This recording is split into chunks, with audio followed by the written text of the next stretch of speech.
নমস্কার। অনেকেই বুঝতে পারছেন না যে কীভাবে এসসি, এসটি বা ওবিসি যাদের নতুন সার্টিফিকেট বা ফ্রেশ সার্টিফিকেট করতে হবে, তাদেরকে কী ডকুমেন্ট লাগবে বা কীভাবে তারা অ্যাপ্লাই করবেন।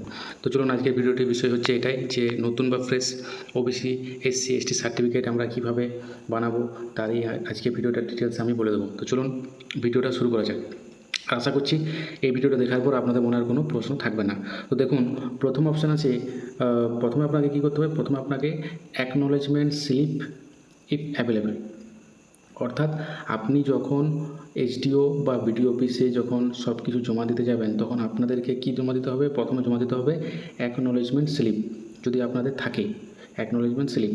তারপর আপনার কী লাগবে, তারপর আপনার লাগবে অ্যাপ্লিকেশান ফর্ম, তারপর আপনার লাগবে অ্যাপ্লিকেশান ফর্ম যেটি আপনি অনলাইনে ফিল আপ করবেন, এটি কিন্তু এসসি, এসটি এবং ওবিসি তিনটের জন্যই কিন্তু সেম প্রসেস, এবং এটা একটা বিডিও অফিসের থেকে ছবি নেওয়া হয়েছে, নোটিশ বোর্ড থেকে।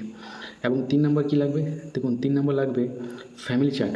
ফ্যামিলি চার্টে কী আছে, family chart with subcaste mention in a letter head of councillor, প্রধান অফ জিপি, অর্থাৎ আপনাদের ফ্যামিলি চার্ট লাগবে। ফ্যামিলি চার্টে আপনার হেড অফ দ্য কাউন্সিলরের সিগনেচার থাকতে হবে বা প্রধানের প্যাডে হতে হবে, ঠিক আছে, প্রধানের প্যাডে। এরপর 4 নম্বর হচ্ছে কি, দেখুন 4 নম্বর হচ্ছে যে application ID proof. Application ID প্রুফে আপনার কী কী লাগবে, যিনি অ্যাপ্লিকেশান করছেন তার আধার এবং ভোটার অথবা জন্ম certificate, PAN card for married women, আর যদি বিবাহিত মহিলা হন তাহলে কিন্তু তাকে প্যান কার্ড দিতে হবে। এরপর আছে অ্যাপ্লিক্যান্ট ফাদার আইডি প্রুফ, যিনি অ্যাপ্লিকেশন করবেন তার বাবার আইডি প্রুফ লাগবে, ভোটার কার্ডটা কিন্তু মাস্ট দিতে হবে, এবং আধার কার্ড। এরপর দেখুন 6 নম্বর কী লাগবে, 6 নম্বর লাগবে linkage certificate with supporting documents. আপনার যে কাস্ট আপনি বটেন, সেই কাস্টের যে লিঙ্কেজ সার্টিফিকেট আছে সেটা কিন্তু আপনাকে দিতে হবে, অর্থাৎ আপনার বাবার যে ওবিসি বা এসসি বা এসটি সার্টিফিকেটটা আছে সেই সার্টিফিকেটের একটা জেরক্স কিন্তু আপনাকে দিতে হবে। এরপর আছে কি, এরপর আছে ল্যান্ড প্রুফ।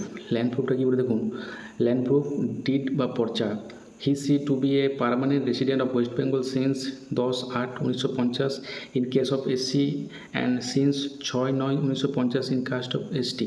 অর্থাৎ আপনাদেরকে ল্যান্ড প্রুফ দিতে হবে যে আপনাদের জমিটি, যদি এসসি এসটি সার্টিফিকেট বার করতে চান তাহলে সেটি হবে কত সালে, সেটি হবে আপনাদের জমিটি হবে 10/8/1950 আগের, এবং যদি আপনি এসটির বার করতে চান তাহলে সেটি হবে 6/9/1950 আগে। কিন্তু ওবিসি বার করতে গেলে তখন আপনাকে দিতে হবে 15/3/1993 আগেকার আপনাকে সার্টিফিকেট দিতে হবে।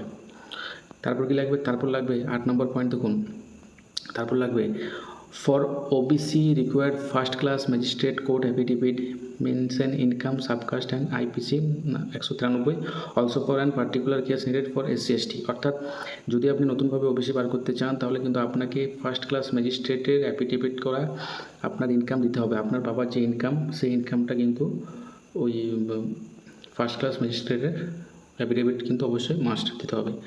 9 নম্বর কি, 9 নম্বর দিতে হবে আপনাকে এনি আদার ডকুমেন্ট, অর্থাৎ all paper self attested below 18 years signature of father's required. যদি অ্যাপ্লিক্যান্টের বয়স 18 বছরের কম হয় তাহলে প্রত্যেকটা যে পেপার আপনি জেরক্স দেবেন সেই প্রত্যেকটা পেপারে আপনার বাবা সিগনেচার করবে, আর আপনি যদি 18+ হন, আপনার বয়স যদি 18 বছরের বেশি হয় তাহলে কিন্তু আপনি নিজেই সেখানে সই করতে পারবেন। তো দেখুন এই ছিল 9টি পয়েন্ট যেগুলি কিন্তু আপনাদেরকে নতুনভাবে যদি যদি আপনি ওবিসি এসসি এসটি সার্টিফিকেট বার করতে চান তাহলে কিন্তু আপনাকে অবশ্যই লাগবে। অনেকেই কমেন্ট করছিলেন যে কী লাগবে, তো আজকে আমি একদম ভালোভাবে বলে দিলাম। আশা করছি আপনাদের কোনো অসুবিধা হবে না, আর যদি কোনো অসুবিধা হয় তাহলে কিন্তু আপনি নিচে কমেন্টও করতে পারেন। নমস্কার।